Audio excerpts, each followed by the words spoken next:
Hola mga katropa.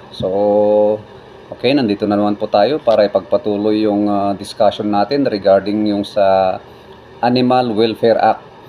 Kasi sa ngayon may mga nababalitaan tayo at napapanood na mga balita na yung nung mga nagpo-post kasi. Ito para sa mga mahiling mag-post ha.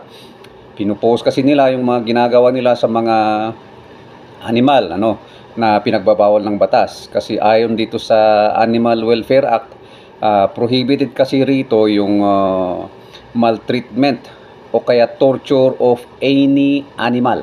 So kahit anong animal po yan mga katropa ha, animal ang pinapag-usapan natin dito, hindi yung nagmumukhang animal. So bawal na i-maltreat ang mga yan. Okay, so minaltreat mo na nga, pinakita mo pa, binidyo mo, ay koy, wala, lagot ka talaga dyan.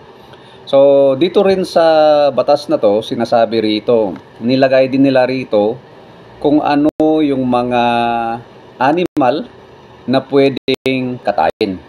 So very specific dito natin ha, ang pwede lang nakatayin base dito sa batas is yung cattle, pigs, goats, sheep, poultry, manok, mga ganyan, rabbits, carabaos, and horses. So yun yung mga animal na pwedeng katayin. Prior to the amendment nitong Animal Welfare Act, pwedeng katayin, pwedeng patayin yung deer and crocodiles. So usa and buaya, pwedeng kainin yan. But with the amendment, hindi na nakalagay yung pangalan yung mga animal na yan. So ibig sabihin hindi pwedeng katayin, hindi pwedeng patayin. Okay? So usa.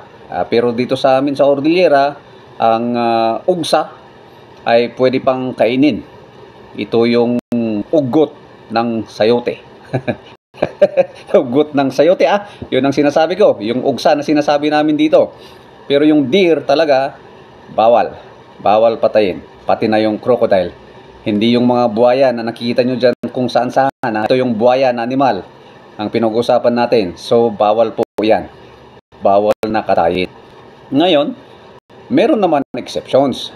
Halimbawa, yung mga animal na nandyan, na animal na hindi nakapangalan, dito sa batas, exception sabi kasi, pwedeng katayin, except kung ito ay based doon sa religious o kaya indigenous rituals.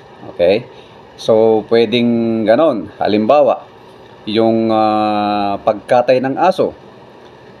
Ito i-clarify ko lang ha, hindi ko sinasabi na pwede yan kasi kanina sinabi natin na torture, maltreatment of any animal is bawal. Okay, yung mga ginagawa kasi ng iba ay medyo karumal-dumal din kung paano katayin kasi yung aso. Pero kung ito ay ginawa based on religious or indigenous culture, base dito sa batas, pwede. Okay?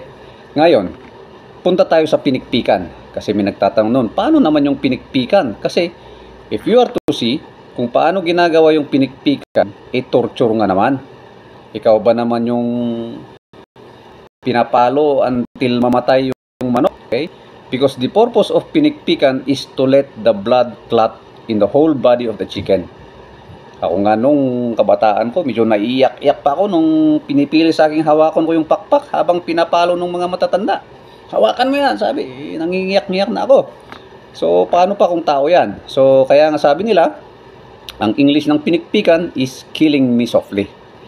So, if we are to look dun sa batas, specifically dun sa batas, talagang maltreatment yan, torture talaga yan. So, ewan ko lang, kung how can we enjoy pinikpikan nowadays with this kind of law kung ganyan din lang yung sinasabi. So, ganun ha, mga katropa.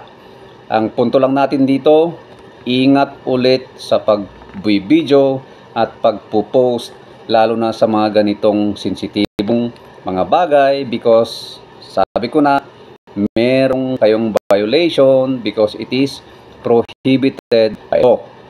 Merong exceptions dyan, basahin yung mabuti doon sa section 6 and tingnan nyo kung pasok kayo doon sa exceptions.